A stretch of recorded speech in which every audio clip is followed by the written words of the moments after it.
Ini dalam perihal apa?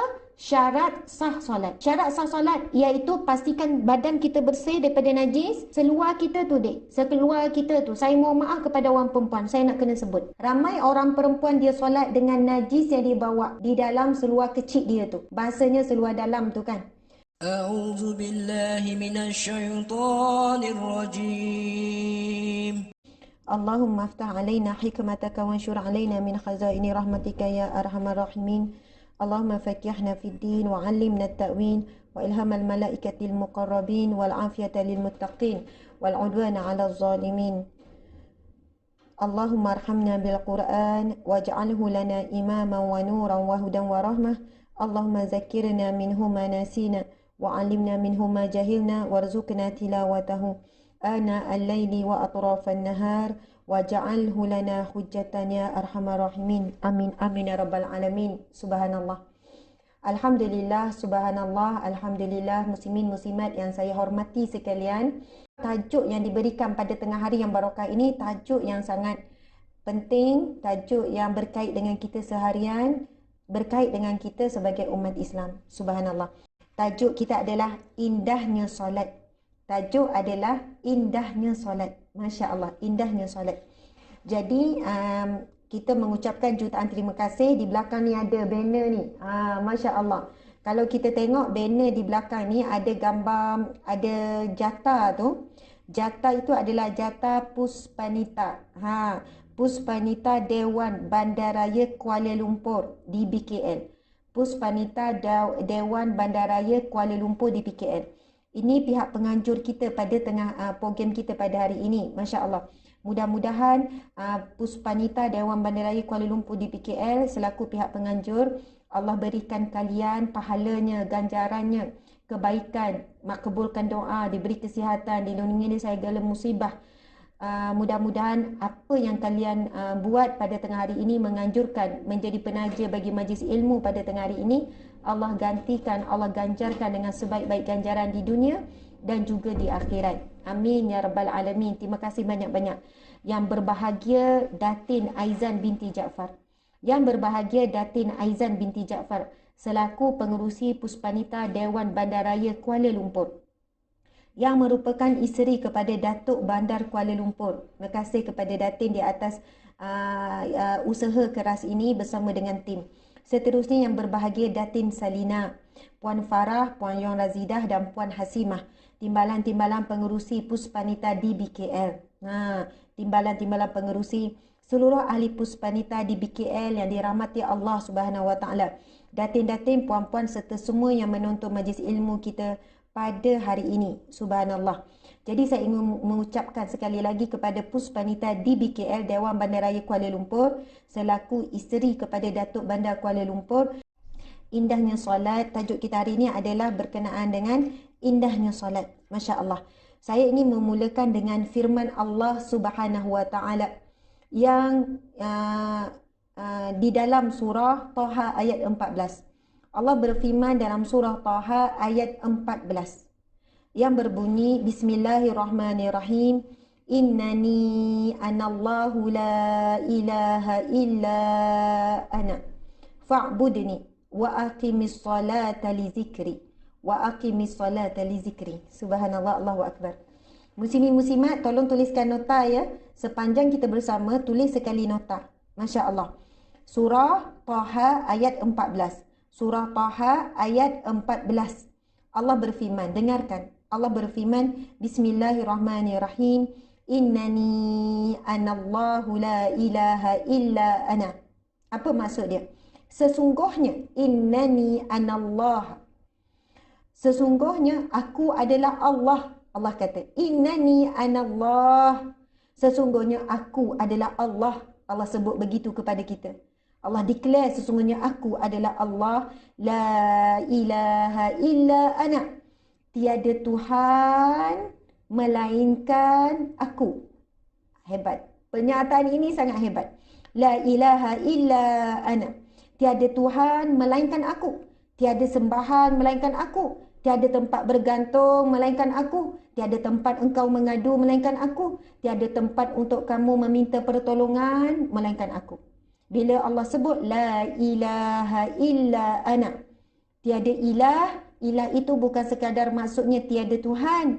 Ia juga membawa maksud tiada sembahan, tiada tempat bergantung, tiada tempat mengadu, tiada tempat meminta, tiada tempat untuk kita meluahkan rasa. Illa ana, kecuali aku.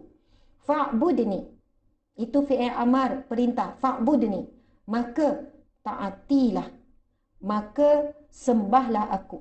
Allah sebut fa'budni, maka sembahlah aku, maka taatilah aku, maka memperhambakan dirilah kepadaku. Wa aqimis solah li zikri, Allah perintahkan, dan dirikanlah, itu fi'il amar ya. Wa aqimis solah, dan dirikanlah solat li zikri, untuk engkau mengingatiku. Subhanallah, Allahu Akbar. Saya kan bila baca ayat ni, sebenarnya dah banyak kali lah baca ini. Kalau cakap pasal solat mesti baca ayat ni. Dan setiap kali baca ayat ni, kalau kita tak rasa gementar pada hati kita, maksudnya kita ada masalah yang besar dalam hidup kita. Masalah terbesar hidup kita bukan miskin, bukan masalah suami, bukan masalah anak, bukan masalah isteri, bukan masalah duit, bukan masalah kerja, bukan masalah konflik di tempat pejabat, bukan masalah jam sekarang, bukan masalah COVID-19. Itu memang masalah. Tetapi musibah terbesar bagi seorang hamba apabila ketika solat tidak boleh mengingati pemilik semua masalah tadi itu. Ketika solat tidak boleh mengingati Allah. Ketika solat, dia sebahagian besar solat, 80% dunia, tinggal sikit je ruang dia untuk ingat Allah. Jadi saya pasti dan percaya, kita semua ada masalah ni, termasuk saya. Saya pun mempunyai masalah ini, iaitu apabila solat sangat sukar untuk memberi tumpuan fikiran, hati, perasaan sepenuhnya untuk mengingati Allah. Kadang nak bagi lebih daripada separuh pun payah. Lagi-lagi kalau sedang ditimpa masalah, sedang dalam stres, sedang dalam ujian, sedang dalam sedih. Fikiran hati bertumpu kepada apa yang kita sedih, dibawa dalam solat. Lagi kalau sedang happy, sedang dapat satu rezeki yang besar, tumpuan dan hati mungkin tertumpu kepada nikmat itu juga. Allahu Akbar, subhanallah. Muslimin, muslimat yang dirahmati Allah, saya ingin baca lagi sekali firman Allah ni. Surah Taha ayat 14. Surah Taha ayat 14. Bila sebut surah Taha, kita teringat apa? Sayyidina Umar radhiyallahu anhu. Sayyidina Umar radhiyallahu anhu masuk Islam daripada surah Taha inilah. Walaupun sekeras-keras hati manusia, walaupun Sayyidina Umar merancang pembunuhan kepada Nabi Muhammad, sangat membenci Nabi Muhammad sehingga nak bunuh. Kita ni kan, mungkin ada dalam hidup kita, ada kita tak suka orang. Tak suka sangat-sangat, tapi tak adalah sampai kacang nak bunuh orang tu. Tapi betapa Sayyidina Umar ni saat jahilnya, saat sebelum Islam, dia sangat membenci Nabi Muhammad sallallahu alaihi wasallam, tapi sehinggalah merancang untuk bunuh, kebencian yang meluap-luap. Dan daripada surah Taha, Sayyidina Umar memeluk Islam. Jadi cuba perhatikan surah Taha ayat 14, Allah berfirman sekali lagi, tuan-tuan puan-puan, kalau siapa yang boleh tulis, siapa yang boleh tuliskan nota, Allah berfirman, bismillahirrahmanirrahim, innani anallahu, sesungguhnya aku adalah Allah, la ilaha illa ana, tiada Tuhan melainkan aku.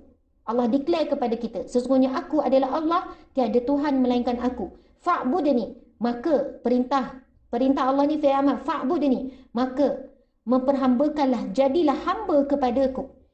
Tunjukkan sifat kehambaan kepadaku. Sedarlah diri kamu itu adalah hamba, kamu tidak memiliki apa-apa kecuali apa yang Allah beri.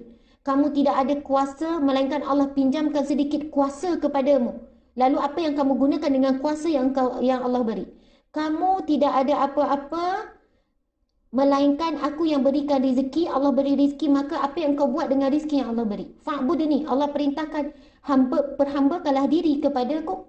Sembahlah aku, fa'budni, subhanallah, taatilah kepadaku. Allah sambung lagi, wa aqimis salata li zikri, dan dirikanlah solat li zikri, untuk mengingatiku. Subhanallah, Allahu Akbar.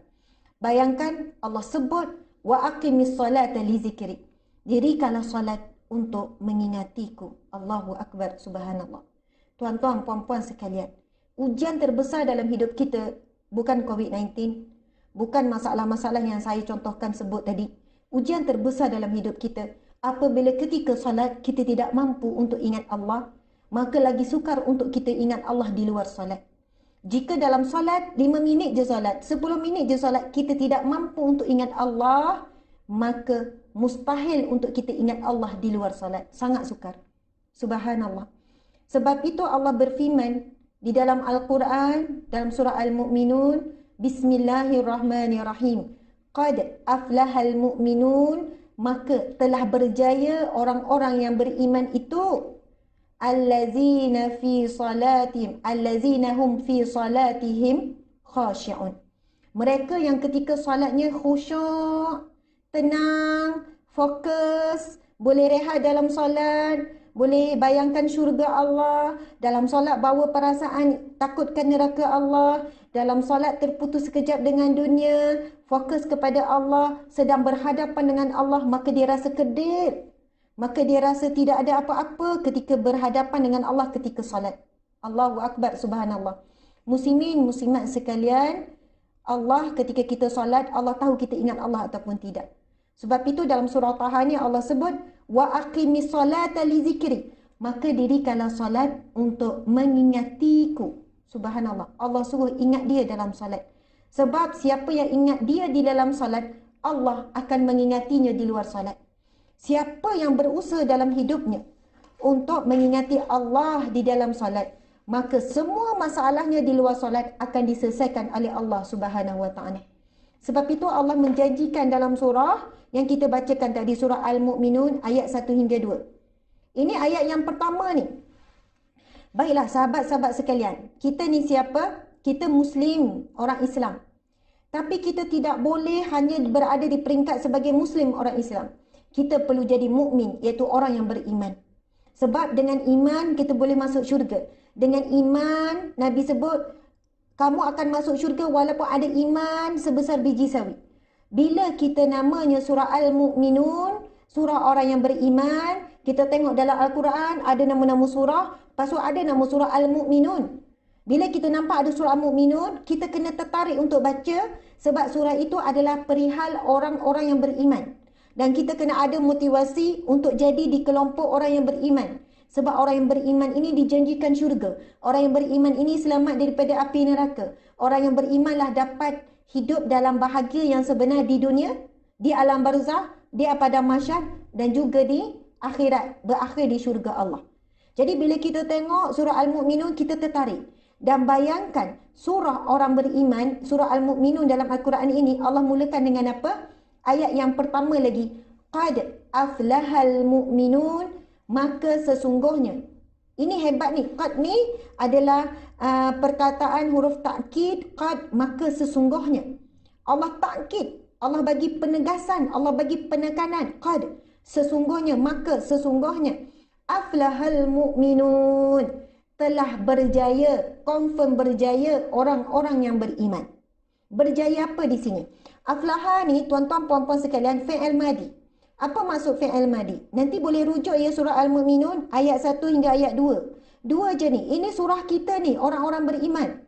Kalau kita ada keinginan untuk jadi orang yang beriman, surah ini kita perlu baca, kita perlu tadabbur, kita perlu memahami maksudnya dan kita perlu ada cita-cita nak tergolong di kalangan surah Al-Mu'minun ni. Allah mulakan dengan qad aflahal mu'minun. Maka sesungguhnya telah berjaya orang beriman. Subhanallah. Aflaha ni fi'il madhi. Fi'il madhi ni perkara yang dah lepas. Kalau bahasa Inggerisnya past tense. Bila sebut qad aflaha, maka sesungguhnya telah berjaya. Fi'il madhi, telah berjaya orang-orang yang beriman. Maksudnya ayat ini seolahnya Allah nak beri kita gambaran, telah ada testimoni, dah ada result dia. Dah ada testimoni dah orang yang terdahulu yang berjaya ni.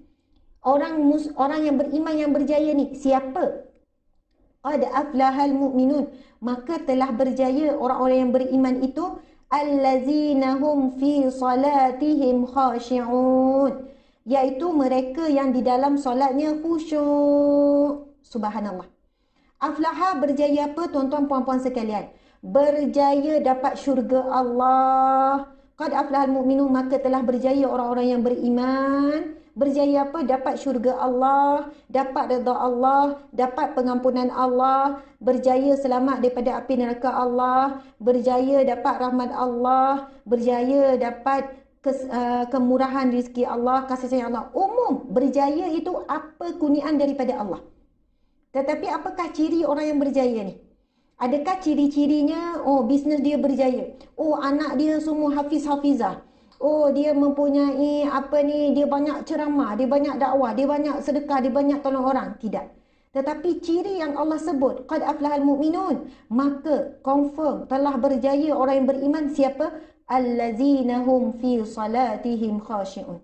Allah letak itu yang pertama, iaitu mereka yang solatnya khusyuk, solatnya tenang, solatnya li zikri, berjaya untuk ingat Allah. Ketika solat dia berjaya menjadi hamba kepada Allah, tak rasa ada apa-apa. Ketika sujud tu tuan-tuan puan-puan, kita rasa hina. Saat itu wajah kita, dahi kita yang hina ini sama level je dengan kaki kita. Masa sujud tu kita melepaskan semua apa yang kita ada. Pangkat ke, nama ke, kemasyhuran ke, kedudukan ke, apa jua yang kita ada.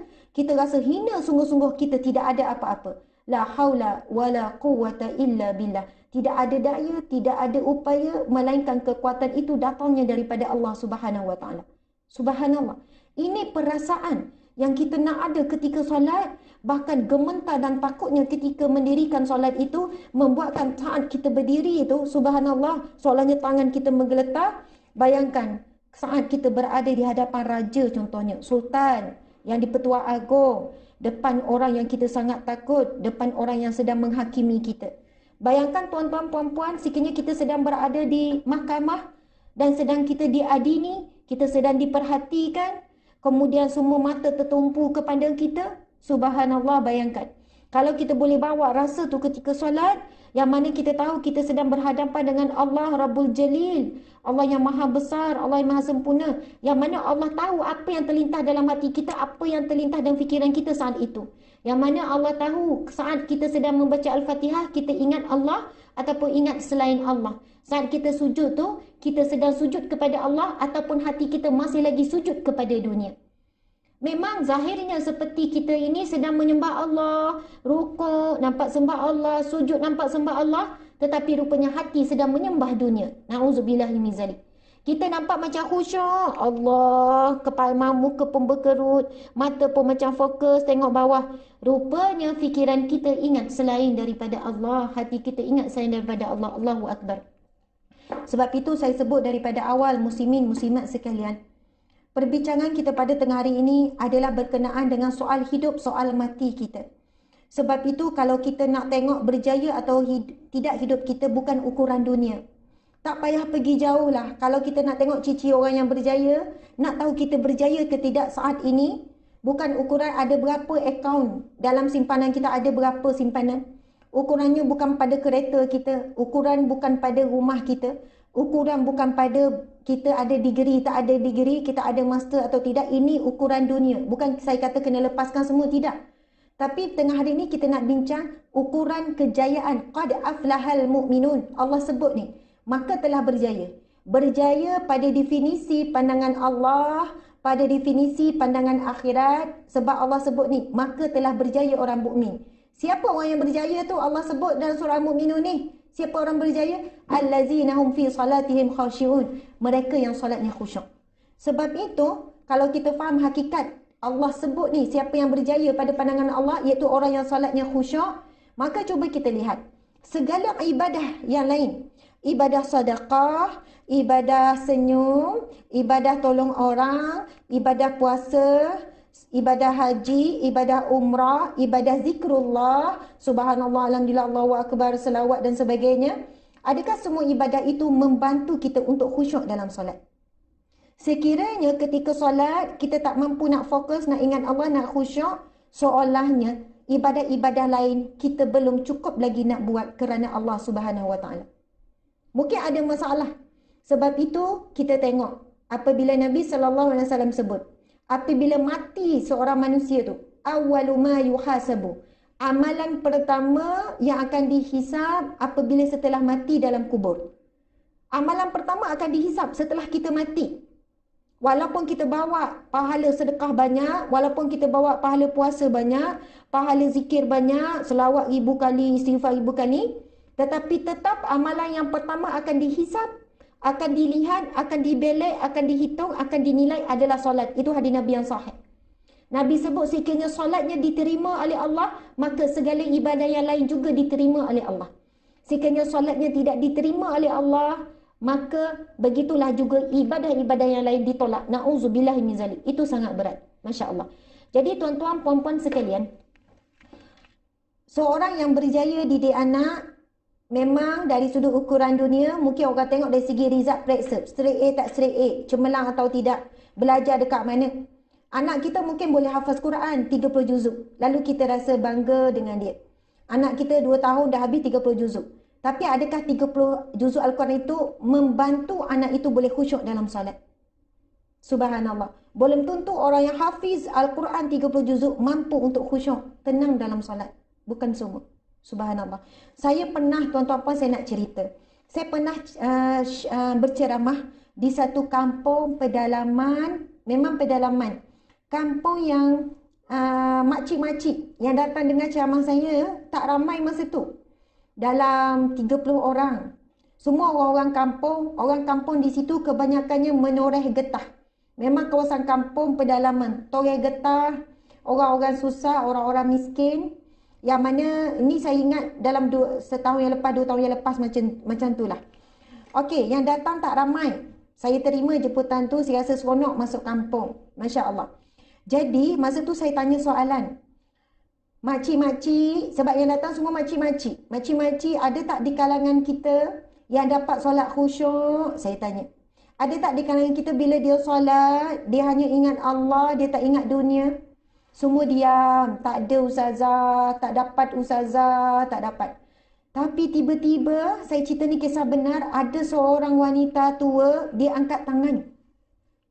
Ada seorang wanita tua, dia angkat tangan. Subhanallah. Dia kata, ustazah, acik nak share, acik nak berkongsi, acik minta maaf. Dia mula dengan minta maaf tu. Ustazah, acik minta maaf ustazah kalau apa yang acik nak sebut ni salah. Acik bukan nak riak, acik bukan nak ujub. Sebab memang tajuk kita berkenaan solat masa tu.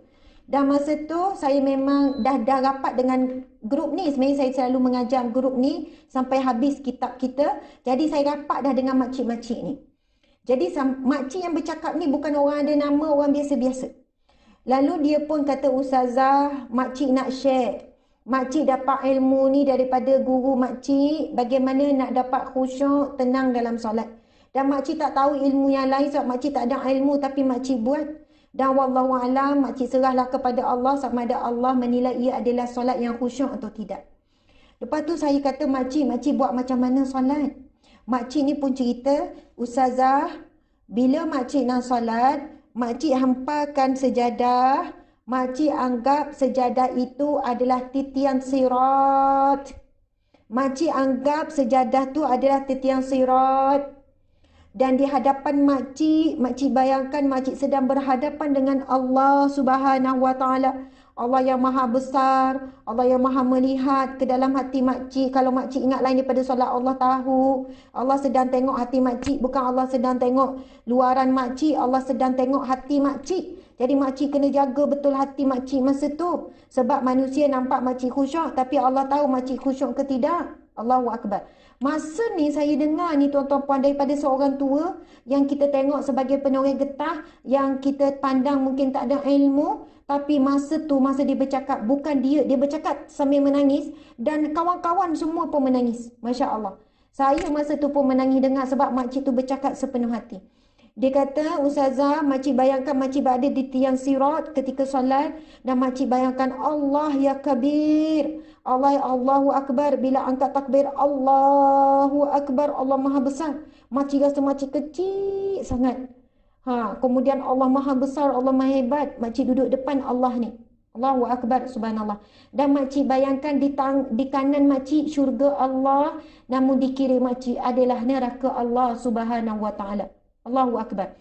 Jadi ustazah, bila makcik nak solat, makcik bawa bayangan tu mula-mula susah. Lama-lama makcik, setiap kali solat, makcik akan menangis. Lepas tu makcik ni kata, alhamdulillah ustazah, setiap kali solat, makcik mesti menangis.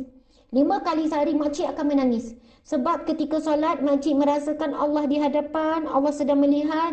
Kemudian di kanan makcik adalah syurga, di kiri makcik adalah neraka, dan makcik duduk di atas titian sirat. Jadi makcik akan jaga solat, baca betul-betul sebab makcik rasa Allah sedang cek bacaan makcik.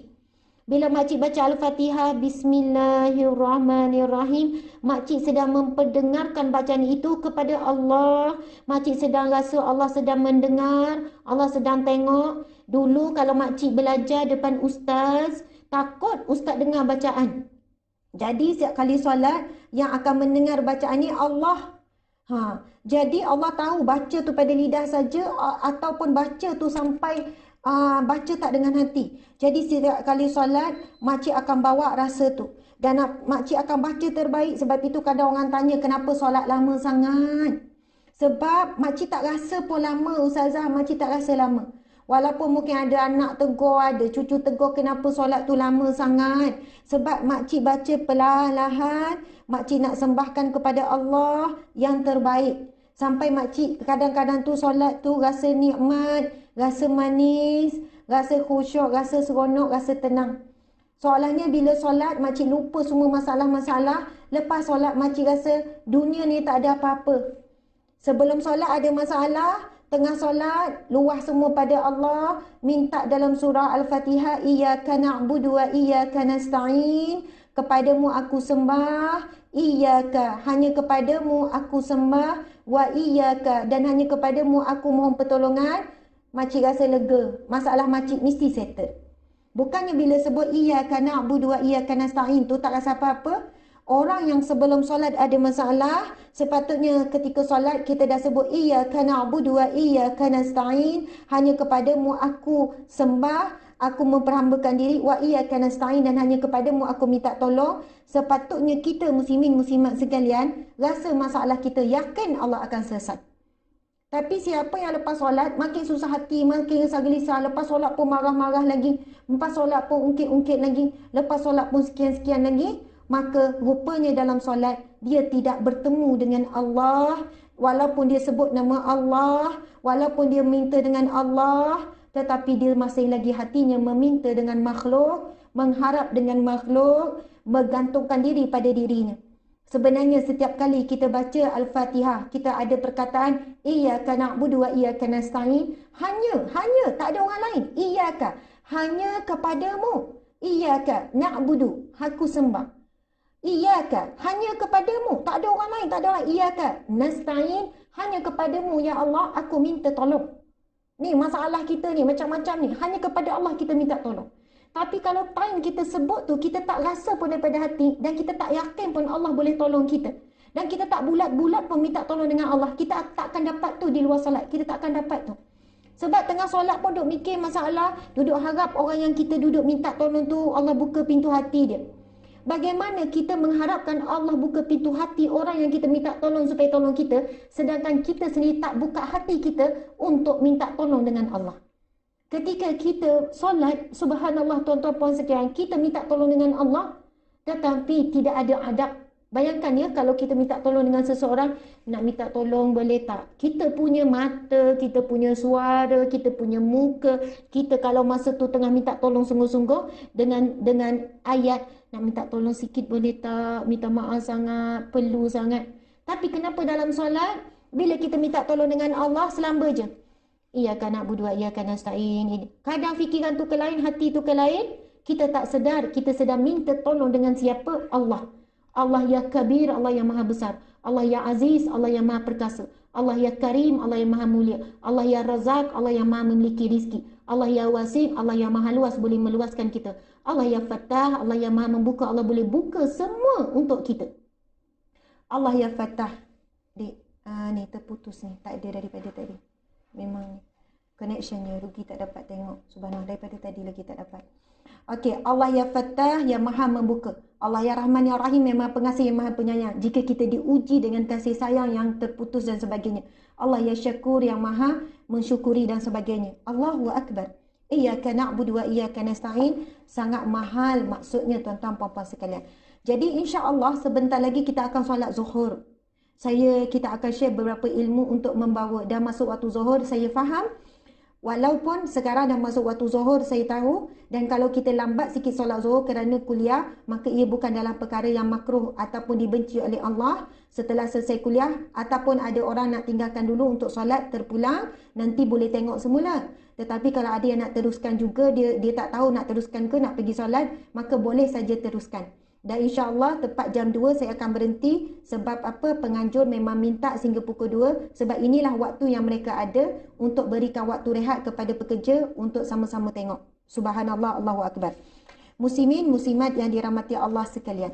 Sekarang kita nak masuk step by step. Bila kita sebut tentang apa? Indahnya solat. Kita nak dapat keindahan solat. Subhanallah. Kita nak dapat khusyuk solat dan sebagainya. Jadi antara buku rujukan saya adalah Bangkit Rasa Dalam Solat. Bangkit Rasa Dalam Solat. Ini buku yang sangat bagus. Wallahu alam.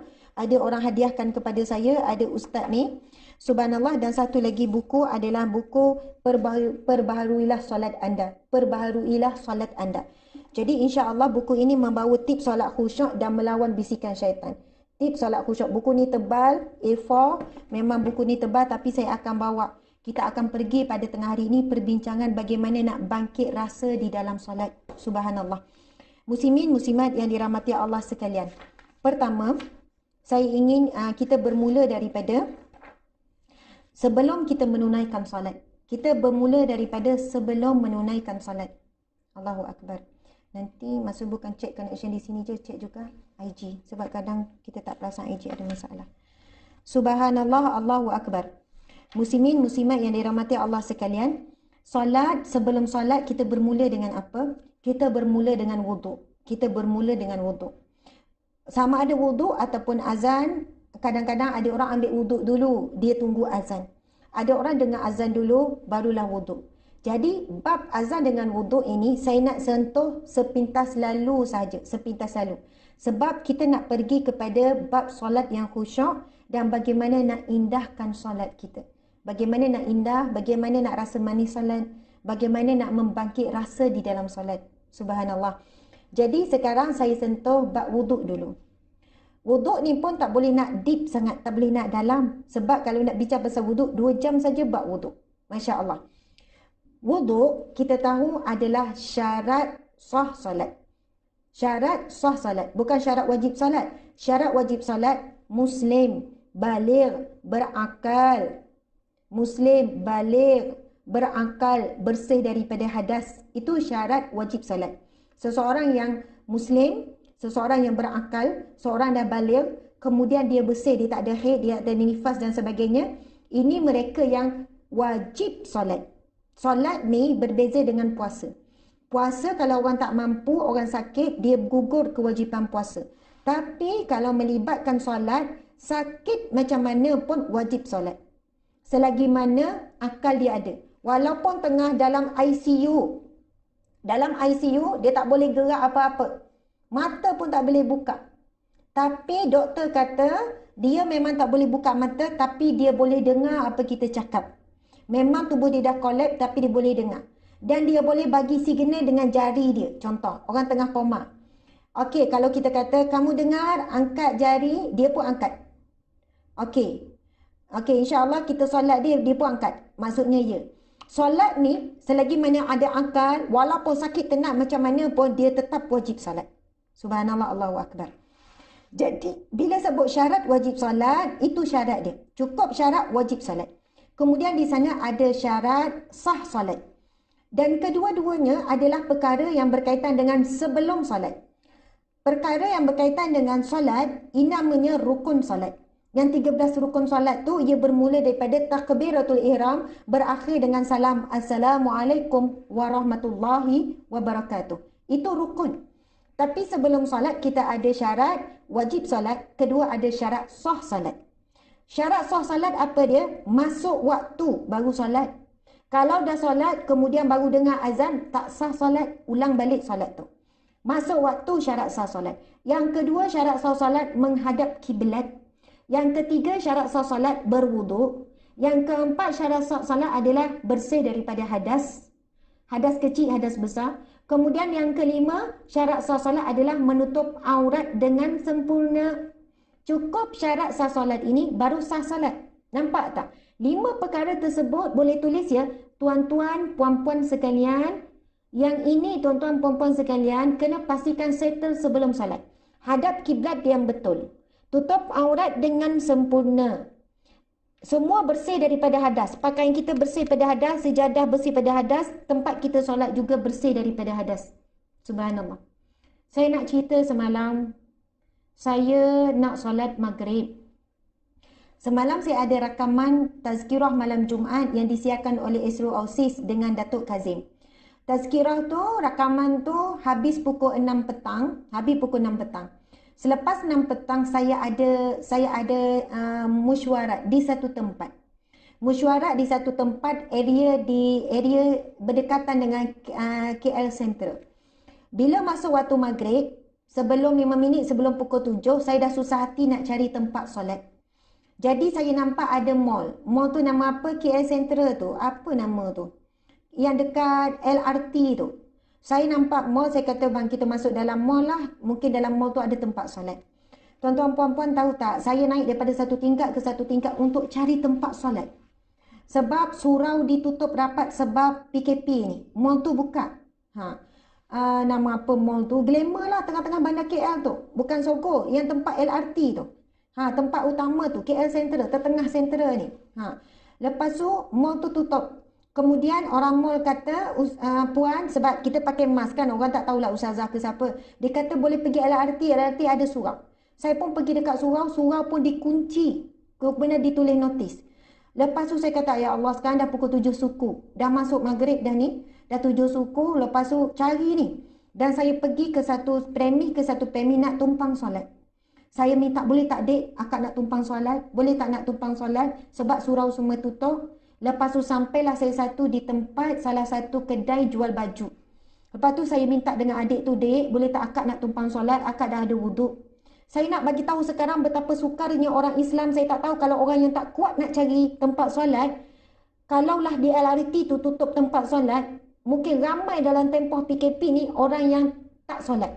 Yang tinggal terus solat. Sebab surau tak dapat solat, kat LRT tak dapat solat, balik kerja tak boleh solat kat LRT, sampai kat rumah dah lepas waktu maghrib. Saya tak tahu ramai mana yang terlepas waktu solat. Jadi kita ni pergi ke satu tempat, dek boleh tak nak tumpang solat? Maaf kak, tak boleh sebab tempat ni ada CCTV, nanti bos saya tengok. Tak dibenarkan orang lain masuk kawasan kami ni. Lepas tu sampailah kat tempat ni, tempat jual baju. Lepas tu saya minta. Saya kata, dek, akak nak tumpang solat. Maaf kak, sekarang ni ada CCTV, tempat solat tu tempat pekerja je. Akak tak dibenarkan masuk. Lepas tu saya kata, dek, tolonglah bagi akak mana-mana ujung-ujung ke, tepi-tepi ke, akak nak solat mana-mana sudut. Maksudnya walaupun tempat tu lalu lalang ke, tapi akak nak solat. Kita takkan nak solat tengah jalan, tak boleh, itu makruh. Antara tempat makruh kita solat di pertengahan jalan. Walaupun boleh, tapi makruh. Sebab boleh mengganggu lalu lalang, orang tu melihat kita dan kita tumpuan untuk khusyuk pun tak boleh. Akhirnya bila dipujuk-pujuk, adik tu benarkan. Dia kata, kak, akak boleh solat tapi dalam fitting room. Dalam fitting room. Jadi alhamdulillah tuan-tuan puan-puan sekalian. Subhanallah, saya rasa masa tu macam nak menangis. Saya kata, ya Allah, sampai tahap ni musibah ini menguji umat Islam untuk jaga solat. Saya semayang dalam fitting room, kemudian dia bagi saya pinjam sejadah sebab dia kata dalam fitting room je tak ada CCTV. Jadi bos dia tak tahu. Mungkin bos dia Chinese ke apa. Jadi saya semayang, suami semayang dekat sebelah dalam fitting room. Dan saya rasa masa tu nikmatnya solat. Ambil wuduk dekat tandas lah kan. Rasa nikmatnya solat dalam sukar. Mungkin ketika kita solat dalam sukar itu bau rasa manis. Sampai masa angkat takbir tu kan rasa Allahu Akbar. Ya Allah, dalam musibah ada nikmat yang begitu besar. Dan masa tu kan saya rasa moga-moga lepas solat saya fikir, ya Allah, moga-moga orang di luar sana tetap teguh mendirikan solat walaupun keadaan sukar untuk mendirikan solat. Solatlah di mana-mana saja. Walaupun orang tu kata, kak, kotor tu kak, dalam fitting room orang masuk dengan kasut. Saya kata, tak apa dek, tak ada najis. Adik pinjamkan akak sejadah aja. Tak ada masalah solat kat mana-mana dek. Yang penting tak nampak jelas dari sudut zahirnya tempat itu ada najis. Sebab akak tengok tak ada najis dek, dan insyaAllah tak ada najis. Jadi kita tak payah nak pergi cium-cium bau hancing ke apa, tak payah. Walaupun solat di atas tanah, walaupun solat di tempat laluan orang, kalau kita tak nampak dari sudut zahirnya najis, maka boleh. Ini dalam perihal apa? Syarat sah solat. Syarat sah solat iaitu pastikan badan kita bersih daripada najis. Seluar kita tu sekeluar kita tu. Saya mohon maaf kepada orang perempuan, saya nak kena sebut. Ramai orang perempuan dia solat dengan najis yang dia bawa di dalam seluar kecil dia tu. Bahasanya seluar dalam tu kan. Sebelum solat, pergi tandas dulu. Bersihkan alat kemaluan kita. Mungkin ada yang dinamakan air mazi keluar. Ataupun air wadi. Air mazi ni dia keluar kerana rasa terangsang. Dia keluar aja. Kemudian yang kedua, sama ada lelaki perempuan boleh keluar air mazi. Air wadi yang kita panggil keputihan. Dia keluar sebab penat ke, sebab penat lah biasanya kita berjalan-jalan. Yang kita nama lendai yang keluar daripada alat kemaluan tu. Para sahabat, para wanita sekalian. Apa yang keluar daripada alat kemaluan kita itu adalah najis. Walaupun perbincangan ada perbahasan tentang kedudukan perkara tersebut, yang lebih kuat ia adalah najis. Jadi sebelum solat, pergilah dulu tandas. Kalau tak ada air ke apa, kita boleh lap dengan tisu, tak ada masalah. Kemudian kita bersihkan, baru ambil wuduk. Dan seluar yang dah terkena najis tu, janganlah pakai pula. Samalah dah bersih, pakai balik. Masukkanlah dalam handbag, letak dalam handbag. Kemudian pergilah tunaikan solat. Ini adalah syarat sah solat yang perlu kita pastikan sebelum solat. Diri kita, tubuh badan kita bersih daripada najis. Tempat kita solat bersih daripada najis. Sejadah kita gunakan bersih daripada najis. Cukup. Kalau najis tu ada sebelah sejadah, tak apa. Contoh di tempat ni dah tak ada ruang dah ni. Dan kita nampak ada ruang bersih tetapi tak jauh sebelah-sebelah tu ada najis. Tak apa. Yang dipastikan wajib bersih daripada hadas adalah sekitar kita berdiri hingga sujud. Maksudnya itu wilayah ataupun kawasan solat kita. Kalau najis tu nampak adalah 1 meter ke ataupun ni kawasan yang tak ada pilihan ni, maka kita boleh tunaikan solat di mana-mana sahaja. Tuan-tuan puan-puan sekalian, saya kan masa saya solat semalam di fitting room, saya teringat kenangan kami berada di Australia. Saya pernah duduk di Australia beberapa tahun ikut suami saya sambung PhD masa tu dalam bidang chemical dia. Jadi kami bila di Australia pergi ke mana-mana, tempat solat kita kalau di shopping complex memang di fitting room. Orang non-Muslim di sana dia bagi kita kebenaran untuk solat.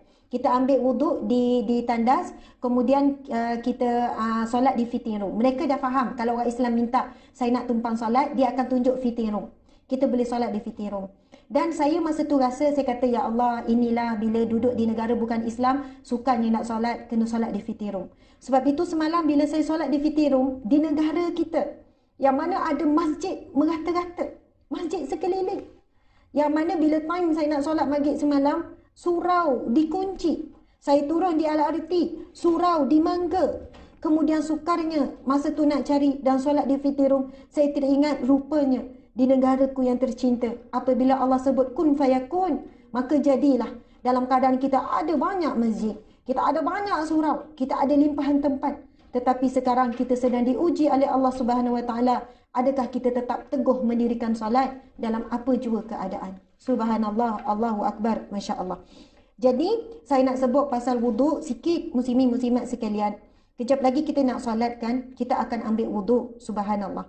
Ketika kita mengambil wuduk, cuba untuk berwuduk zahir dan batin. Cuba mengambil wuduk zahir dan batin. Saya nak cerita satu kisah yang saya dengar daripada Ustaz Abdullah Khairi. Saya pernah dah bawa kisah-kisah ni. Apa ni? Ini soalan pada mereka. Okey, pengajuk ada bagi soalan. Ustaz Abdullah Khairi, dia cerita masa tu dia mengambil wuduk di Mekah. Di Mekah ataupun Madinah, saya tak ingat.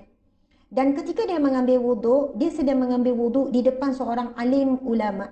Seorang syekh, seorang alim ulama, mungkin guru dia, wallahualam saya tak ingat cerita dia yang betul. Tapi ketika mengambil wuduk tersebut, diperhatikan oleh seorang alim, seorang ulama, seorang syekh. Lalu dia pun ambil wuduk dengan khusyuk lah. Ambil wuduk betul-betul lah. Ustaz Abdul Khairi cerita ni. Saya dengar dan ceramah dia. Tapi saya dapat ilmu yang banyak daripada ceramah tersebut. Lepas tu dia ambil wuduk betul-betul ni. Ambil wuduk sungguh-sungguh ni. Sebab Tok Guru tengah tengok ni. Basuh muka sungguh-sungguh ni. Buat yang sunat sampai ke belakang habis semua ni. Lepas tu guru dia Syekh sebut, ambil wuduk semula, kamu belum berwuduk. Subhanallah. Ambil wuduk semula, kamu belum berwuduk. Lepas tu Ustaz Abdul Khairi ni kata, apa aku tak wuduk lagi? Dalam hati dia lah nak marah. Takkan Syekh tak nampak aku berwuduk? Lepas tu Ustaz Abdullah pun Ustaz Abdul Khairi ambil balik wuduk dia, ambil wuduk, ulang lagi sekali. Dah siap tu, Tok Guru dia kata, ambil wuduk lagi sekali, kamu belum berwuduk. Subhanallah, Allahu Akbar. Dia cari masuk wuduk dalam bahasa Arab apa? Nanti bagi saya. Kemudian Masya Allah. Kemudian bila dah 2 kali ambil wuduk, Ustaz Abdul Khairi kata, ish orang tua ni. Dalam ceramah tu Ustaz Abdul Khairi sebut gitulah. Takkan dia tak nampak aku berwuduk, suruh aku wuduk lagi. Kemudian Ustaz Abdul Khairi tanya, apa maksudmu wahai guru? Apa maksudmu wahai syekh? Aku belum berwuduk sedangkan engkau nampak aku sedang berwuduk. Engkau nampak aku sedang berwuduk? Subhanallah, Allahu Akbar. Kemudian syekh ni kata, sekarang kamu ambil wuduk dan kamu dengarkan apa yang aku baca. Rupanya dia kata guru tu ketika dia membaca tangan, dia membasuh tangan. Ketika dia membasuh tangan, lalu syekh tu membaca doa, syekh tu baca doa, ya Allah berikanlah daripada tangan kananku ini buku amal solehku, ya Allah berikanlah buku amal solehku daripada tangan kanan, ya Allah.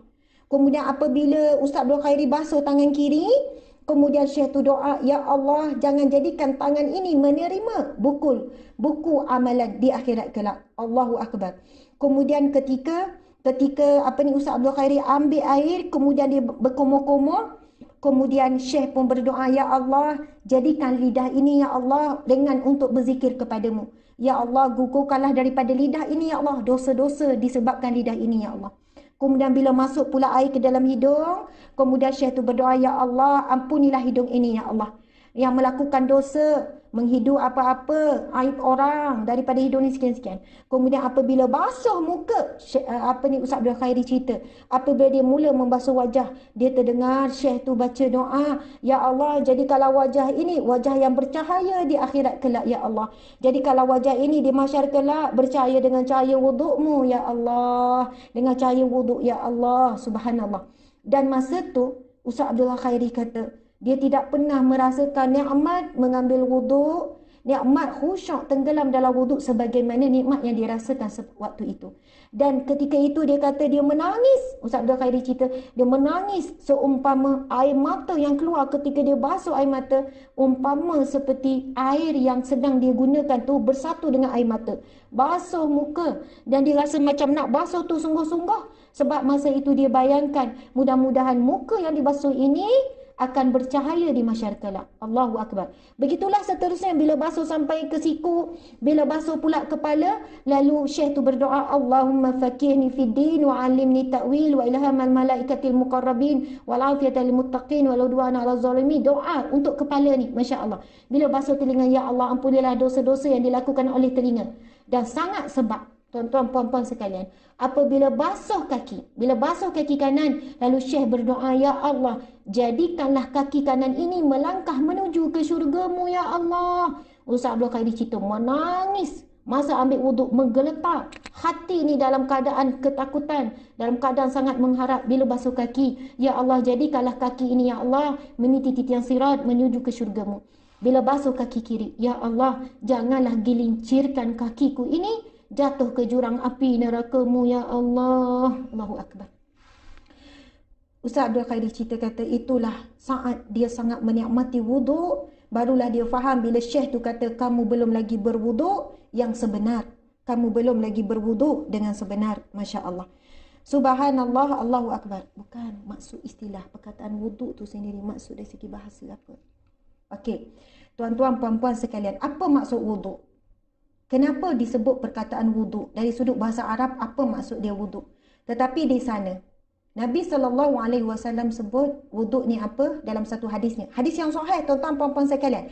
Nabi bersabda, tentang bab wuduk, Nabi suruh kita sempurnakan wuduk dan Nabi suruh lebihkan sedikit, lebihkan bekas wudukmu. Dan Nabi kata, engkau akan dibangkitkan di mahsyar kelak dengan bekas-bekas wudukmu.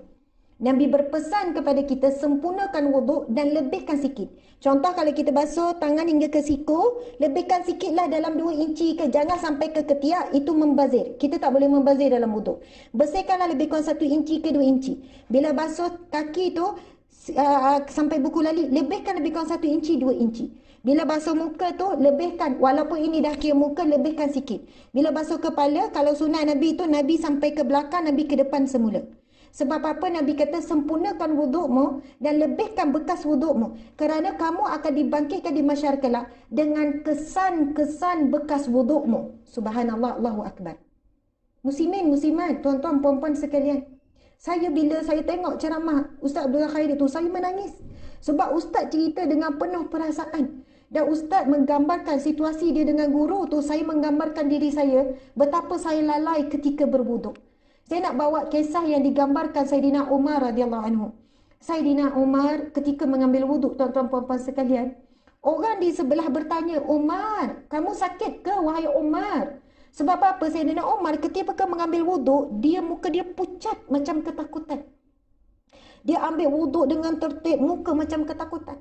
Lalu sahabat sebelah tanya, wahai Umar, kamu sakit ke? Sebab wajah kamu kelihatan pucat, kamu macam sakit. Lalu Saidina Umar jawab, tidak, aku sehat.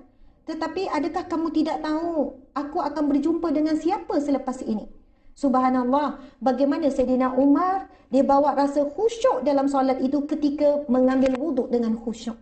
Sebab ketika dia mengambil wuduk, dia sedang membuat persiapan untuk apa? Untuk bertemu dengan Allah.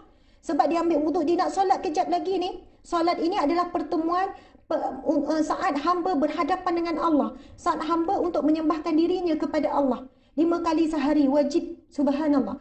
Jadi Saidina Umar tanya balik kepada yang bertanya, kamu tidak tahu ke dengan siapa aku nak jumpa selepas ini? Subhanallah. Jadi bayangkan tuan-tuan puan, betapa lalainya kita saat kita ambil wuduk, bagaimana keadaan kita ambil wuduk. Kan ambil wuduk tak rasa sebab kita tak payah nak khusyuk sangat pun, wuduk settle. Yang penting masa ambil muka tu kan. Cuba bayangkannya, wuduk kita selama ini betapa cincainya wuduk kita. Betapa cincainya. Sedangkan wuduk itu adalah persiapan pertama untuk kita bertemu dengan Allah. Persiapan kita untuk bertemu dengan Allah. Jadi cuba tuan-tuan puan-puan, tak perlu pun dalam bahasa Arab ke apa. Kita boleh praktis doa-doa tu dengan ayat-ayat kita sendiri. Bila kita ambil wuduk, basuh tangan, ya Allah, jadikanlah tanganku ini, ya Allah. Jadikanlah tanganku ini menerima buku amal. Sebab kita tahu, orang yang akan terima buku amalnya di masyarakat kelak dengan tangan kanan, maka syurgalah baginya. Dan bila kita basuh tangan kiri, ya Allah, jangan jadikan tangan ini, ya Allah, menerima buku amalku di akhirat kelak. Sebab kita tahu orang yang diberi buku amalan di tangan kiri, maka nerakalah tempatnya. Susahlah hisab dia. Na'udzubillahi min zalik. Begitulah bila basuh mulut, kita tahu lidah kita ini banyak sangat buat dosa. Bila basuh muka, ya Allah, basuh muka tu, ya Allah, jadikanlah wajahku bercahaya di masyarakat kelak. Di masyarakat kelak ada beberapa wajah yang bercahaya. Kerana cahaya wuduk, kerana cahaya solat, kerana cahaya salawat, kerana cahaya sedekah, ada beberapa cahaya. Kita bimbang di masyarakat kelak, kita tidak ada apa-apa cahaya yang akan menerangi tubuh badan kita. Walaupun seumur hidup kita 40 tahun dah ambil wuduk 5 kali sehari. 50 tahun dah ambil wuduk 5 kali sehari. Tuan-tuan, puan-puan sekalian. Nabi SAW bersabda, sesungguhnya dosa-dosa kamu akan digugurkan. Sesungguhnya Nabi kata, setiap kali kamu mengambil wuduk, maka akan keluarlah segala dosa-dosa daripada setiap wajah-wajah kamu. Daripada setiap celah jari jemari kamu sehingga titisan air yang terakhir. Akan keluarlah dosa-dosa daripada celah-celah jari kaki kamu sehingga titisan air terakhir. Nabi sebut dalam hadis tu panjang tu, Nabi sebut seluruh anggota wajib wuduk. Yang mana setiap kali kita ambil wuduk akan digugurkan Allah dosa-dosa kita. Sebab itu, tak kala kita ambil wuduk, kita kena datangkan rasa khusyuk ketika berwuduk. Itulah pintu kepada khusyuknya salat. Orang yang ketika ambil wuduknya lalai, dia akan membawa hati yang lalai itu sehinggalah masuk dalam solat. Orang yang ketika wuduk lagi, dia dah mula khusyuk, dia dah bawa hati khusyuk tu dah bawa ketika wuduk lagi. Dia dah tak perasan dah kiri kanan. Dia ambil wuduk walaupun suara tak keluar, tapi setiap kali dia basuh muka, dia datang, ya Allah, bagilah wajahku bercahaya, ya Allah. Bila komo-komo tu dalam hati tu berdoa. Doa ni tak semestinya lafaz. Allah dengar apa yang ada dalam hati kita. Tak payah lafaz pun tak apa, dalam hati je. Ketika kita berkomo dalam hati, ya Allah, bersihkanlah lidahku ni, ya Allah, daripada mengumpat daripada dosa-dosa, ya Allah, melalui lidahku. Dalam hati tu terlintas doa tu. Allah dengar apa yang kita minta tu. Masya Allah, Allahu Akbar. Begitulah, sampailah sudah kita ambil wuduk, kita je tak nampak. Tapi Nabi sebut, setiap kali anggota wuduk itu sedang digugurkan Allah dosa-dosa. Bayangkan tuan-tuan puan, muslimin muslimat sekalian, betapa cintanya Allah kepada kita. Betapa cintanya Allah kepada hamba-Nya. 5 kali sehari Allah tidak akan biarkan kita berjalan di atas muka buminya dalam menanggung beban dosa. Antara waktu subuh kita solat, ambil wuduk, kita dibersihkan Allah dosa kita. Kemudian antara subuh hingga ke zuhur, banyak mana kita buat dosa? Banyak mana kita buat dosa? Tapi tak kali kita mengambil wuduk, maka gugurlah dosa-dosa kita. Betapa baiknya Allah. Dosa apa? Dosa kecil. Dosa besar? Dosa besar. Tuan-tuan puan-puan macam ni. Dosa besar ini memang dosa yang dijanjikan neraka. Itu dosa besar. Ia datangnya daripada dalil-dalil Al-Quran ataupun hadis Nabi. Kadang-kadang seharian kita mungkin kita selamat daripada dosa besar. Tetapi tidak ada manusia yang selamat daripada dosa kecil. Kita selalu berterusan dalam membuat dosa kecil. Jadi betapa sayangnya Allah kepada kita. Allah buat satu instrumen, satu alat, satu proses yang mana diwajibkan kita melalui proses tersebut. 5 kali sehari. Antara waktu subuh hingga waktu zuhur. Tempoh masa tersebut kita sangat terdedah kepada dosa-dosa kecil. Macam-macam lah perasaan yang buruk dalam hati kita, percakapan kita ke, buang masa tu dosa kecil, buat benda lalai tu dosa kecil, fikir yang bersangka buruk pada Allah dosa kecil, kita melewatkan macam-macam lah bentuk dosa kecil. Jadi, bila antara subuh dengan zuhur tu ada banyak dosa kecil, tak kala kita mengambil wuduk, tapi dengan syarat wuduk yang kita ambil dengan khusyuk. Yang mana seketika ambil wuduk, kita mau ampun dengan Allah. Basuh tangan, basuh muka dan semuanya, digugurkan dosa. Antara zuhur sehinggalah asar, kita juga ada buat dosa yang lain. Antara zuhur dan asar. Bila asar ambil wuduk, Allah gugurkan lagi dosa kita. Antara asar hingga maghrib ada dosa pula, Allah gugurkan dosa kita. Kemudian antara maghrib sehinggalah isyak ada dosa pula. Dan sehingga maghrib sehingga tidur. Sebab itu disunatkan. Ini hadis yang sahih. Sunnah Nabi SAW antaranya, sebelum tidur, berwuduk terlebih dahulu. Sebab biarlah tidur dalam keadaan digugurkan dosa-dosa daripada Allah Subhanahu Wa Taala. Dan kita tidur dalam keadaan tenang, sebab kemungkinan besar kita tidak akan bangun lagi. Kemungkinan besar tidur itu adalah untuk selama-lamanya. Kita bangun di alam yang lain. Bangun di alam barzah. Kemungkinan besar itu boleh berlaku. Sebab itu sunnah Nabi, sebelum tidur ambil wuduk. Sebab antara isyak dengan sebelum tidur, tak ada dah solat yang lain, maka ambil wuduk sebelum tidur. Dan kalau kita ambil wuduk sebelum tidur, kemudian bersentuh dengan suami, tak ada masalah. Bersentuh dengan suami tak ada masalah. Bukan kena ulang balik solat itu dan tidur dalam keadaan berwuduk. Bukan itu maksudnya. Bukan begitu maksudnya. Maksudnya di sini adalah, bila kita tidur, sebelum tidur ambil wuduk, dah tersentuh, dah batal pun wuduk, tidak mengapa. Sebab kita faham bila tidur pun wuduk automatik akan batal. Subhanallah, Allahu Akbar. Lalu itu baru bab wuduk sikit saja. Sebenarnya insya-Allah kalau ada rezeki tuan-tuan pun akan datang. Wuduk ni kalau orang minta saya modul solat, kadang-kadang memerlukan sampai 10 siri, setiap siri 10 jam. Sebab bab wuduk saja satu siri pun tak habis. Kita pergi kepada kajian sains terhadap wuduk. Hadis-hadis Nabi berkenaan dengan wuduk, tata cara wuduk, wajib, rukun wuduk, apa semua, kemudian sunat-sunat wuduk, banyak sangat perihal wuduk. Jadi mudah-mudahan boleh belajarlah dengan ustaz-ustaz, dengan kelas-kelas yang lain, belajar menghayati ibadah wuduk sebab ia satu ibadah yang sangat hebat, yang mengandungi banyak keajaiban. Saintis kaji tentang keajaiban wuduk kepada tubuh badan umat Islam. Apa berlaku ketika proses wuduk berlaku? Memang hebat tuan-tuan prosesnya. Kajian dari sudut kesihatannya, dari sudut kulitnya. Sebab itu kena gosok. Berlaku proses kimia ketika gosok. Dan kenapa 7 anggota wuduk tu saja yang wajib? Kenapa muka? Kenapa tangan hingga ke siku? Kenapa diwajibkan kaki? Kenapa bahagian kepala? Kalau saya baca dari sudut kajian kenapa kepala, perasan tak muslimin muslimat sekalian? Bila kita stres kat mana? Pergi ke kepala. Bila kita marah, panas tu dia pergi kat kepala. Kenapa kepala? Subhanallah, memang ada berlaku proses yang berlaku perubahan pada tubuh badan dan otak bahagian depan kita ni, nama BSC ni, situlah tempat mengawal apa yang kita fikir, apa yang kita cakap. Nah, tempat kawalan otak bahagian depan kita ini adalah otak yang membezakan kita dengan binatang. Cerita ni jadi panjang, minta maaf sebab ada perkara yang lain lagi saya nak share pada tengah hari ni. Saya tak boleh nak cerita panjang, tetapi begini kesimpulannya.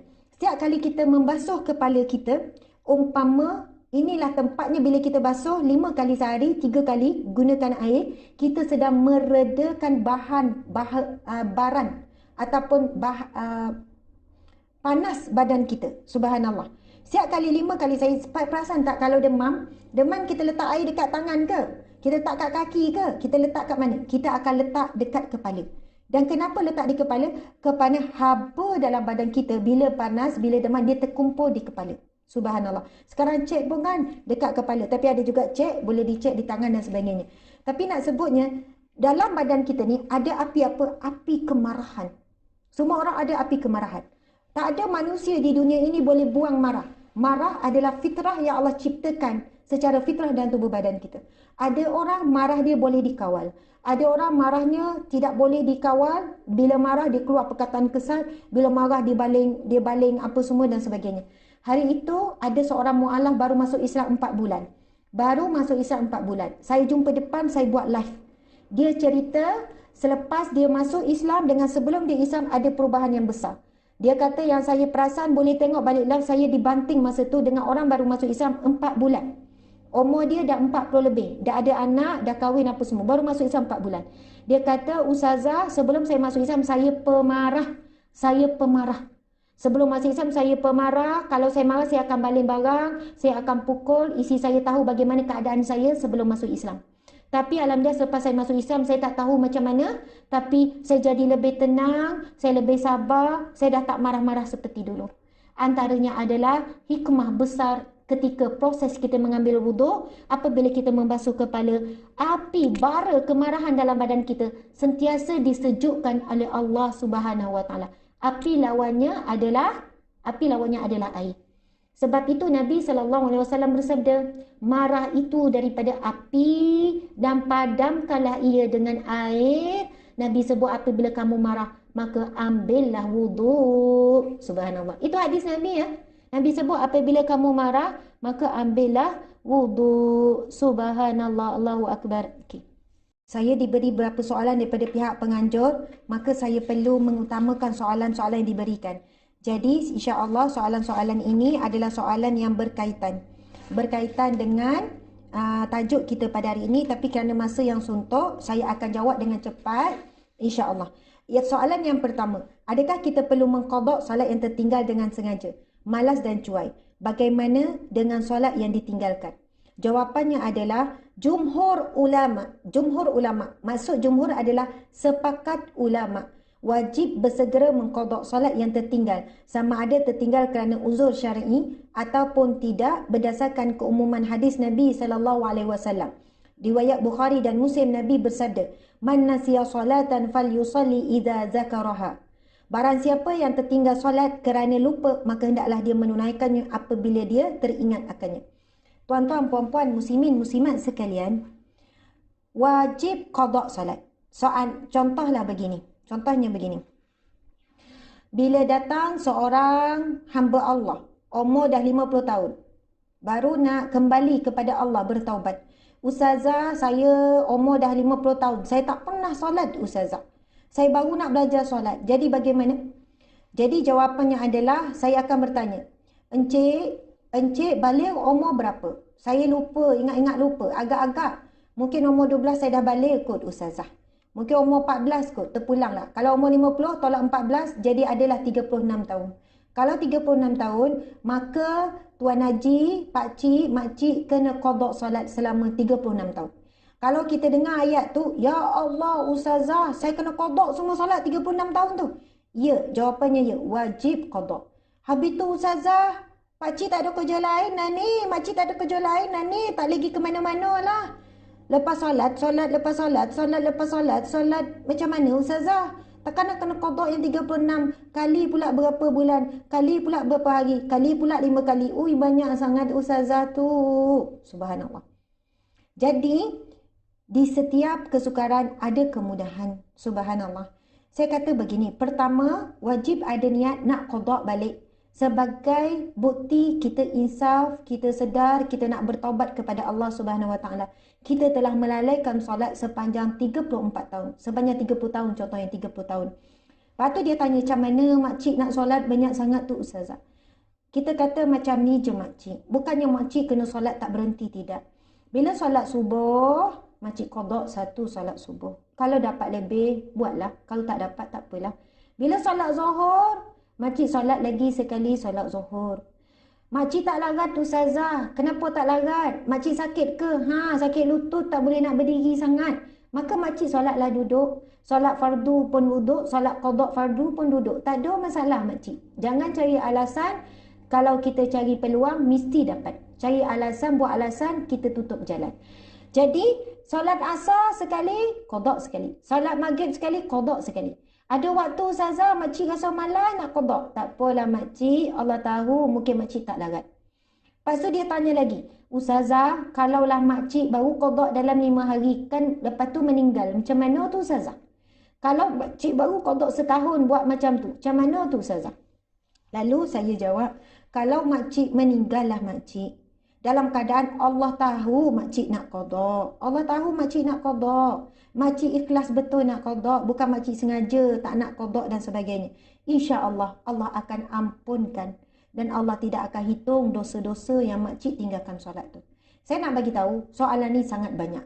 Sangat ramai, sangat banyak tanya soalan ni. Ramai sangat yang mengaku dia tak solat sama ni, umur 50 baru nak solat, umur 40 nak solat.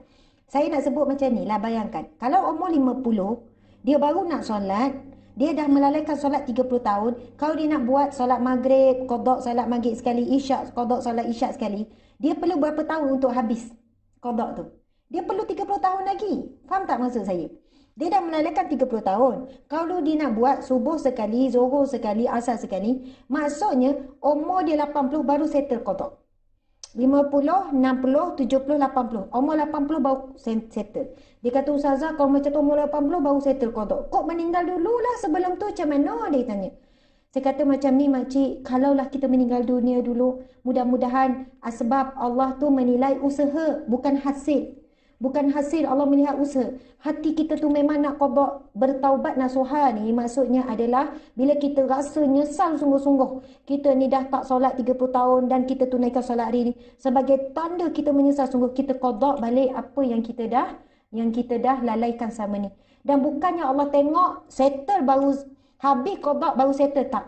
Allah tengok apa yang terkandung dalam hati kita. Keinginan, keikhlasan kita betul-betul menyesal dengan dosa solat yang kita tak buat tu dulu. Tak ada masalah, tak ada apa tu. Menyesal sungguh, bukti menyesal tu kita qada balik. Namun sekiranya kita tak sempat habis qada, maka para alim ulama kata, mudah-mudahan insya-Allah Allah akan ampunkan dosa kerana Allah melihat usaha ikhtiar yang dia buat. Ada orang tanya pula, Ustazah, saya ni bukan tak solat langsung. Saya solat tak solat. Tapi saya dah lupa dah mana yang saya solat, berapa solat ni. Saya kata kalau lupa berapa solat apa, maka buat anggaran. Saya tak tahulah nak buat anggaran. Ustazah lah buat saya anggaran untuk saya. Jawapannya tak boleh orang lain buat anggaran. Kita juga sini kena buat anggaran. Kalau macam tu saya buat anggaran macam ni lah Ustazah ya. Saya cuba qada selama 2 tahun. Anggaran saya mungkin himpun-himpun 2 tahun lah kot. Saya cubalah setiap kali solat tu, saya buat qada. Tapi ada waktu tak sempat, tak apa ke? Tak apa. Ada waktu malas Ustazah? Tak apa. Mudah-mudahan Allah ampunkan sifat malas kita nak qada tu. Kalau tak sempat Ustazah dah mati dulu, mudah-mudahan Allah ampunkan sebab Allah melihat niat kita tu memang betul-betul nak qada, bukan kita main-main saja. Subhanallah. Hati-hati dengan niat sebab Allah menembusi. Allah ya syahid yang maha menyaksikan. Allah ya basir menembusi ke dalam hati kita. Subhanallah, Allahu Akbar. Okey. Sekarang kita tengok soalan yang seterusnya. Bagaimana cara mengambil wuduk ketika air yang sikit? Sebab saya tengok ada orang ambil wuduk dengan satu botol mineral kecil. Memang boleh. Sebab syaratnya adalah meratakan air ke seluruh tubuh. Cukup syarat tu boleh lah. Masuk sikit air, letak sikit. Lepas tu sapu. Wajib sapu. Wajib supaya air tu mengalir. Masuk air mengalir tu, air tu bersentuhan sesama dia. Sebab itu tuan-tuan puan-puan sekalian, kalau kita ambil wuduk untuk orang yang sakit, kita guna flush tu, kita guna spray tu. Bila spray tu, jangan air tu sekadar melekat je. Tapi air tu mesti mengalir sikit. Jadi bila kita sapu, air tu sedang mengalir lah, sedang bersatu, sedang bergerak. Okey, saya tak boleh nak jawab itu panjang, masa dah habis. Saya nak pergi kepada soalan yang penting pada tengah hari ini sebagai kesimpulan. bagaimana hendak mencapai manisnya solat, khusyuknya solat. Bagaimana kita nak dapat capai? Subhanallah, Allahu Akbar. Pertama, boleh tuliskan insya-Allah secara ringkas, ini adalah ikhtiar kita untuk dapat capai khusyuk manis nikmatnya solat. Yang pertama iaitu membersihkan diri dan bersugi. Ini adalah susunan para alim ulama. Ada ni nota ni dengan saya ni. Okey, yang pertama membesarkan diri dan bersugi. Hadis Nabi SAW, sekiranya tidak memberati umatku, aku akan mewajibkan umatku untuk bersugi. Nabi sebut ni, sekiranya tidak memberati umatku, tidak menyusahkan umatku. Kalau boleh lah, ayat tu, kalau boleh. Kalau boleh, aku memang nak menjadikan hukum bersugi itu wajib setiap kali nak solat. Jika tidak memberati umatku, Nabi kata, aku nak mewajibkan umatku untuk bersugi setiap kali solat. Kerana apa? Betapa besarnya pahala bersugi sebelum solat. Dan di sana ada perbincangan ulama bagaimana sugi itu boleh membantu kepada khusyuk solat. Bagaimana boleh membantu kepada fushah. Bila membaca bacaan dalam solat dibaca dengan lebih tepat, dibaca dengan lebih tenang, lebih baca dengan lebih manis. Ia sangat membantu. Masya Allah, Allahu Akbar. Ada orang tanya, Ustazah, ada beza tak berus gigi dengan sugi? Ada beza tak? Ada beza. Memang ada beza. Kayu sugi itu dengan berus gigi ada perbezaan yang besar. Kalau dari sudut fizikalnya pun ada beza dah. Kayu sugi daripada satu pohon, yang mana air daripada kayu sugi itu dia sangat bagus untuk kesihatan kita. Sangat bagus. Sebab itu sampai Nabi kata, kalau tidak memberati umatku, aku nak wajibkan bersugi setiap kali sebelum. Kenapa sugi? Ia merujuk kepada kayu miswak, kayu sugi, yang mana kita akan kunyah, dia jadi bulu tu kan. Lepas tu dia ada rasa dia. Kayu tu ada rasa dia. Dan di sanalah ada macam-macam kajian saintifik terhadap kesan air kayu sugi tu. Mesti dia ada, walaupun kita tak telan, kita keluarkan, bila dah selesai, dia tetap akan ada masuk sikit air kayu sugi tu. Dan ada saintis buat kajian, air kayu sugi itu banyak khasiat dia, yang mana walaupun sisa-sisa kayu sugi itu saja yang masuk ke dalam perut, ia akan menjadi penawar kepada banyak penyakit yang melibatkan perut. Dan kita tahu penyakit sebenarnya dia berkaitan dengan apa yang kita makan.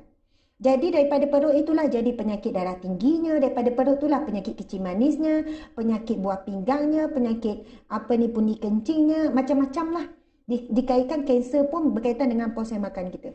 Jadi muslimin-muslimat sekalian, kita boleh belajar. Kebetulan ini adalah bulan Rabiul Awal, bulan kelahiran Rasulullah sallallahu alaihi wasallam. Mari kita buat satu kempen menghidupkan sunnah Nabi bersugi. Ada orang kata, Ustazah, saya tak bolehlah sugi tu rasa pening, saya ganti buah gigi. Jawapannya, boleh.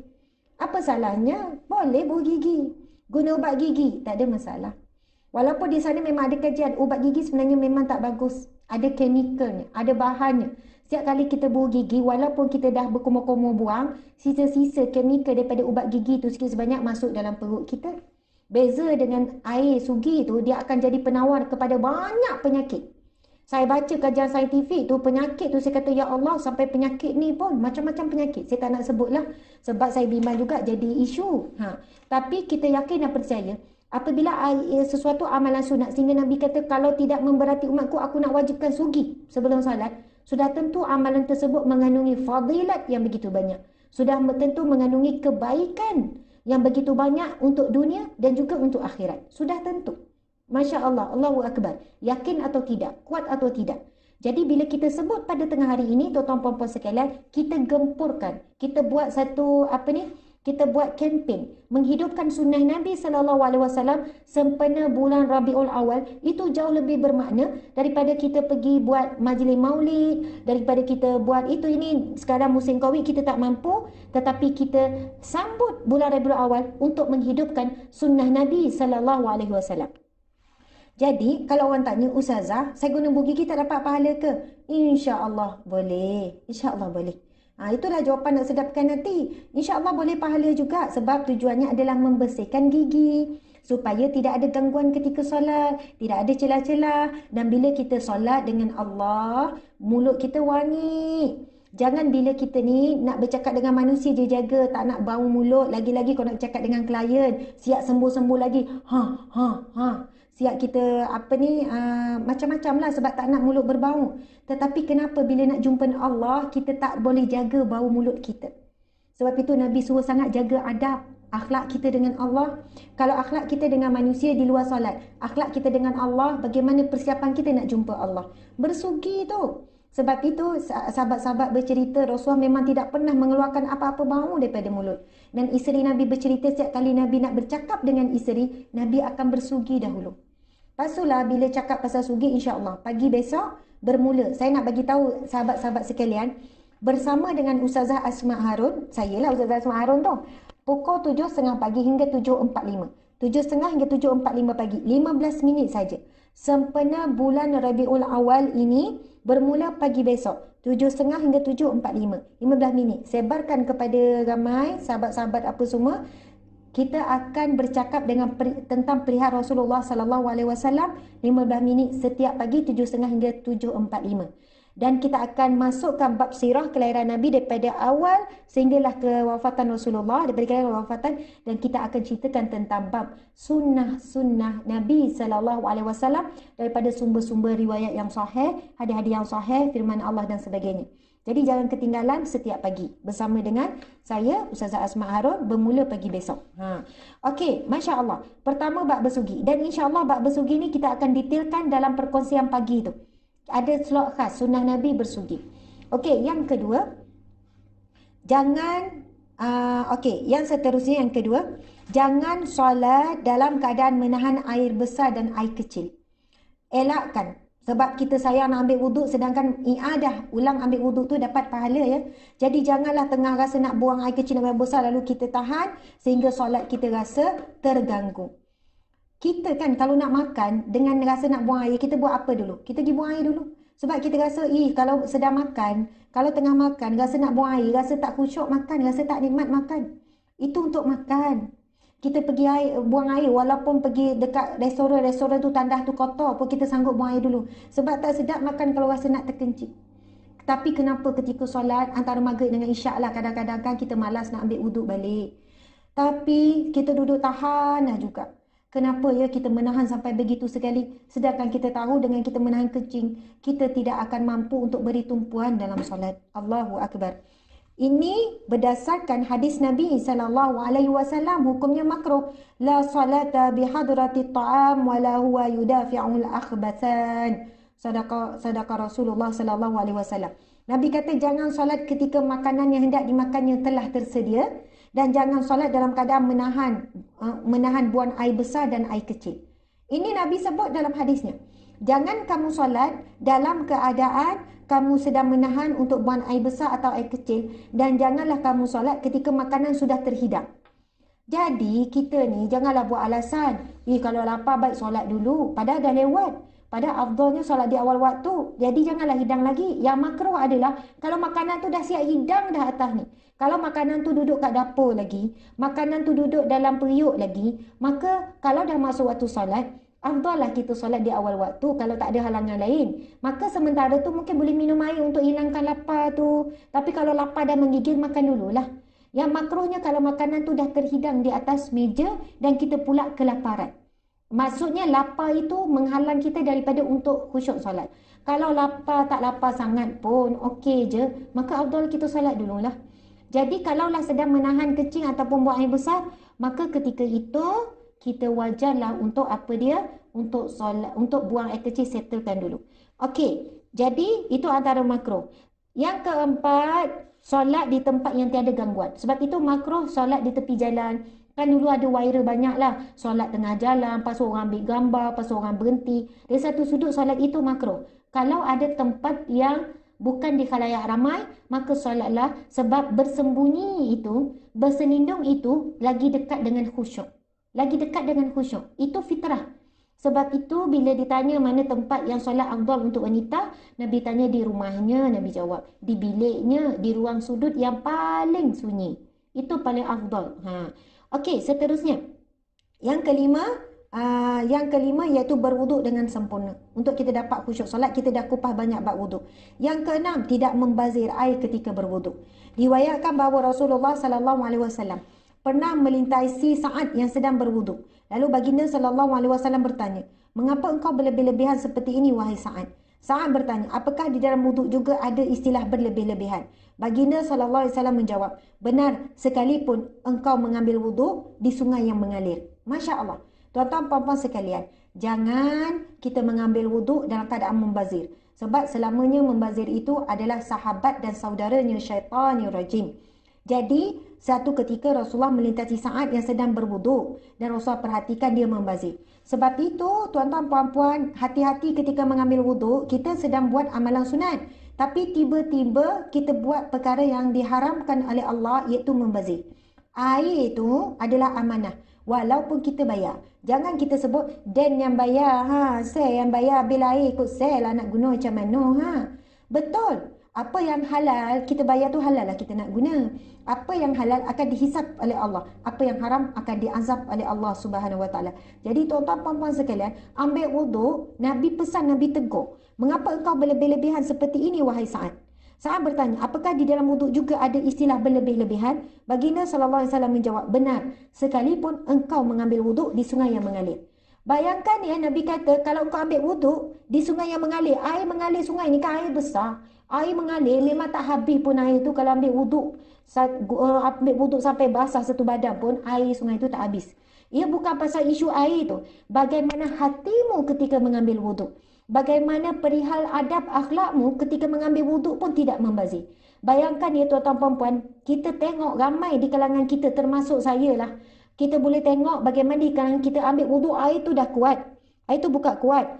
Bayangkan ketika kita ambil wuduk, masa kita basuh muka tu, air tu mengalir tak? Air tu tetap mengalir. Air tu tak mengalir. Ambil wuduk, air tu tetap mengalir. Lepas tu basuh tangan pula ke siku, air tu tetap mengalir. Basuh kepala, air tetap mengalir. Air yang mengalir tu agak-agak Allah akan hisap tak di akhirat kelak? Allah akan hisap. Kita membazirkan air tanpa sebab. Sebab itu antara cara kita nak mengelakkan air membazir, buka air halus, air perlahan. Lepas tu kalau boleh air tu ditadah, ada baldi ditadah di bawahnya. Air tu dah halus. Jadi masa air tu halus, masa basuh tangan, kita tak membazir, sempat nak baca doa. Bila tadah nak ambil basuh muka, sempat baca doa, ya Allah jadikanlah wajahku bercahaya di mahsyar kelak, basuh muka. Tapi kalau air laju, macam tu. Sebab apa? Kita ni sedang bekerja dengan air yang kuat tu. Jadi masa ambil wuduk, air tu biar halus. Lepas tu ada pula air tadah. Air tadah tu jadi air musammal. Kan kemungkinan air musammal. Jadi air tadah tu boleh dibuat istinja. Boleh dibuat basuh najis. Boleh dibersihkan tempat. Wallahualam. Boleh dimanfaatkan. Kesimpulannya, jangan membazir ketika wuduk. Subhanallah. Yang ketujuh, memahami dan menghayati bacaan dalam salat. Ini keterangannya sangat panjang, tuan-tuan puan-puan sekalian. Panjang. Ini cerita yang sangat panjang bab memahami bacaan salat. Ini bentuk komunikasi dengan Allah. Tapi siapa yang solat dah 20 tahun, 30 tahun, 40 tahun, belum faham bacaan dalam salat, tolong memalukan. Minta maaf. Saya guna ayat tu, memalukan.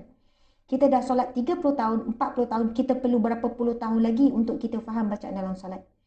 Antaranya ada banyak buku di pasaran sebenarnya. Ini saya tengok antaranya adalah 7 hari ingat makna solat. 7 hari ingat makna solat. Samalah macam-macam buku saya jumpa bab bacaan. Mari memahami bacaan dalam solat. Pergi je kedai buku, saya percaya kebanyakan kedai buku semua ada buku memahami bacaan dalam solat. Faham daripada doa iftitah. Doa iftitah membantu kita solat dengan ikhlas. Sebab dalam doa iftitah kita sebut apa? Inna salati wa nusuki wa mahyaya wa mamati lillahi rabbil alamin. Sesungguhnya salatku, inna salati, salatku, wa nusuki, ibadahku, wa mahyaya, wa mamati, hidupku dan matiku, lillahi rabbil alamin, adalah untuk Tuhan sekalian alam. Masya Allah, Allahu Akbar. Bayangkan muslimin, muslimat sekalian. Setiap kali kita salat dan kita memahami baca salat, kita sedang declare kepada Allah. Itu doa untuk kita ikhlas. Kita nak bagi tahu hidup mati kita kerana Allah. Solatku ini adalah kerana Allah. Tapi sebab masa baca tu tak faham maksud, hafal je inna salati wa nusuki wa mahyaya wa mamati lillahi rabbil alamin. Tapi kalau faham maksud, kita akan rasa sebab masa tu. Sebab kita sedang declare di hadapan Allah yang Maha mendengar sampai lubuk hati kita. Inna salati, sesungguhnya salatku, wa nusuki, ibadahku, wa mahyaya wa mamati, hidupku, matiku, lillahi rabbil alamin, untuk Allah sekalian alam. Bayangkan. Sebab itu Imam Ghazali letak syarat yang utama untuk dapat capai khusyuk dalam salat. memahami bacaan dalam solat. Tuan-tuan puan-puan, kalau kita faham bacaan dalam solat, kita boleh rasa manisnya solat. Kita rasa macam borak dengan Allah. Waktu solat adalah simpulan kasih kita dengan Allah. Kasih kita sedang bertaut dengan Allah. Kita sedang berbicara dengan Allah. Sebab itu istilahnya, siapa yang ingin berbicara dengan Allah, maka solat.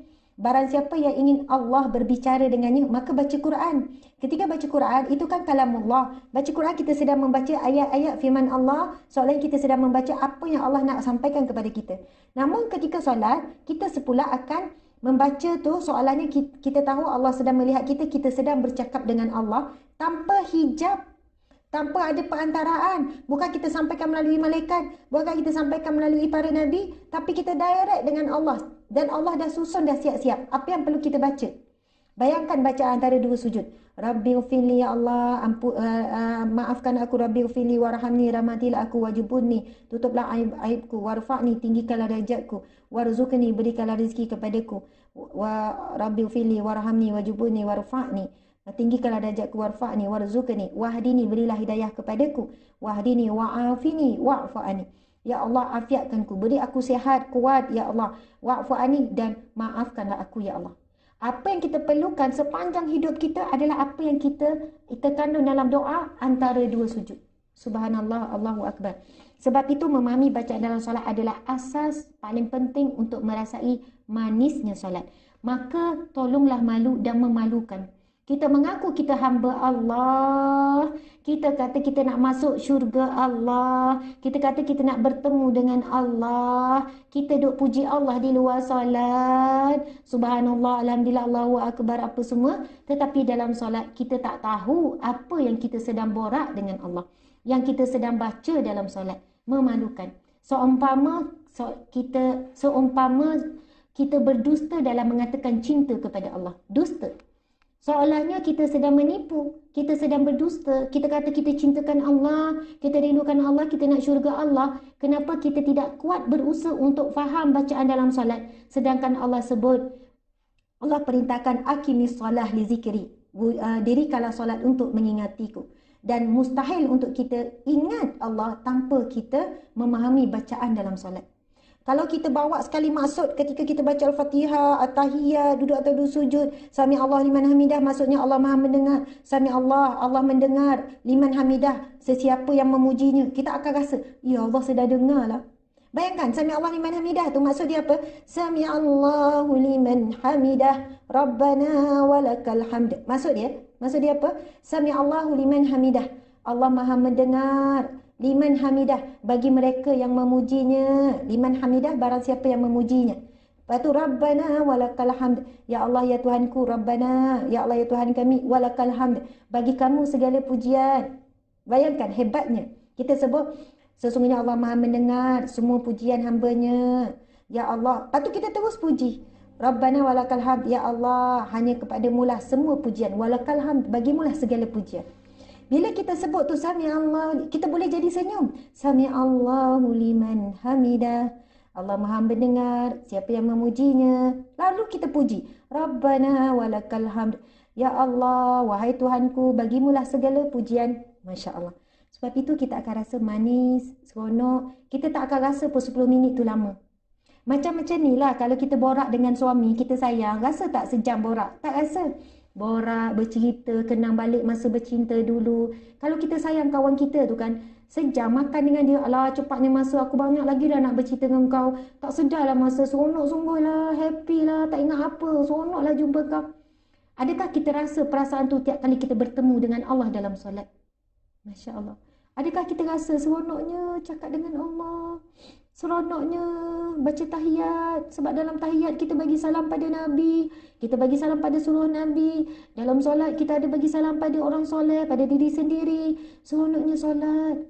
Adakah kita, ataupun solat kita rasa susah, kita rasa nak cepat, resah gelisah? Subhanallah, Allahu Akbar. Muslimin muslimat sekalian, masa kita dah habis, dah pukul 2 lebih ya Syirah. Sekarang dah pukul 2:07. Saya mohon maaf, waktu Zuhur pun dah berlalu banyak juga. Kita tak boleh nak sambung lagi. Saya mohon maaf kepada pihak penganjur. Sebagai kesimpulan, muslimin muslimat sekalian, barang siapa yang resah gelisah dalam solatnya, maka di luar solat juga dia resah gelisah. Barang siapa yang dapat ketenangan dalam solatnya, maka di luar solat juga dia seorang yang tenang. Barang siapa yang menepati waktu solatnya, maka di luar solat juga dia akan menepati waktu di luar solat. Barang siapa yang dapat mengingati Allah di dalam solat, maka Allah akan mengingatinya setiap saat. Barang siapa yang berbicara dengan Allah dengan baik, baca dengan baik, tertib dan memahami, maka Allah akan berikan dia mampu berkomunikasi dengan baik dengan manusia yang lain. Dia akan diberikan perbicaraan yang baik dengan manusia yang lain. Hikmah daripada solat begitu banyak. Barang siapa yang boleh bagi tumpuan fokus ketika solat, maka dia juga seorang yang fokus dan bagi tumpuan di luar solat. Pekerjaan dia jadi cemerlang. Dia menjadi ibu yang cemerlang sebab ibu yang fokus kepada anak-anak. Dia boleh jadi seorang suami yang cemerlang sebab dia dapat fokus di luar solat. Tapi kalau dalam solat dia tak boleh fokus, tak boleh tumpu kepada solat, maka dia menjadi seorang yang lalai di luar solat. Jadi ayah pun tak cemerlang, jadi pekerja pun tak cemerlang, jadi mak pun tak cemerlang, buat benda apa pun tak jadi. Sebab apa? Dia tak boleh nak fokus di luar solat. Siapa yang di dalam solat hatinya penuh dengan cinta kepada Allah, maka di luar solat Allah mendatangkan kepadanya orang-orang mencintainya, orang-orang menyayanginya, dan dia mendapat cintanya Allah Subhanahu wa taala. Subhanallah, sebenarnya banyak lagi perumpamaan bila kita nak umpamakan solat. Sebab itulah siapa yang mengubah solatnya, dia sedang mengubah seluruh hidupnya, dunia dan akhirat. Barang siapa yang mendekatkan diri dengan Allah, maka Allah akan menunaikan segala hajat, keperluannya, apa yang dia perlu, apa yang dia mahu. Allah minta dengan kita, aqimis salah li zikri. Dirikanlah salat untuk mengingatiku, iaitu untuk mengingati Allah Subhanahu wa taala. Subhanallah, alhamdulillah. Masya Allah, saya kira tengah hari yang barakah ini kita telah sama-sama diberikan oleh Allah Subhanahu wa taala beberapa ilmu pengetahuan. Tinggal lagi ilmu pengetahuan ini menjadi amanah untuk kita beramal dengannya. Bukan yang paling untung di kalangan kita adalah mereka yang mendengar lalu mereka beramal dengan ilmu tersebut. Tuan-tuan, puan-puan sekalian, sekali lagi saya ucap terima kasih kepada Puspanita Dewan Bandaraya Kuala Lumpur yang berbahagia Datin Aizan binti Jaafar selaku pengurusi Puspanita Dewan Bandaraya Kuala Lumpur, selaku isteri kepada Datuk Bandar Kuala Lumpur yang berbahagian Datin Salina, Puan Farah, Puan Yong Razidah dan Puan Hasimah serta semua yang terlibat sebagai penganjur. Moga Allah memberkati kalian, Allah murahkan rezeki kalian, bagi sihat dan juga kepada semua para pendengar sekalian. Saya mohon maaf salah dan silap sepanjang bersama ni. Mohon maaf banyak-banyak terutamanya dengan masa tadi itu kerana masalah teknikal. Saya ucapkan terima kasih dan daripada hati yang dalam saya sayang semua kerana Allah, kerana Rasulullah sallallahu alaihi wasallam. Di alam maya ini kita bertemu, mudah-mudahan di syurga Allah kita akan bersatu. Sekian daripada saya. Wabillahi taufiq wal hidayah. Assalamualaikum warahmatullahi wabarakatuh.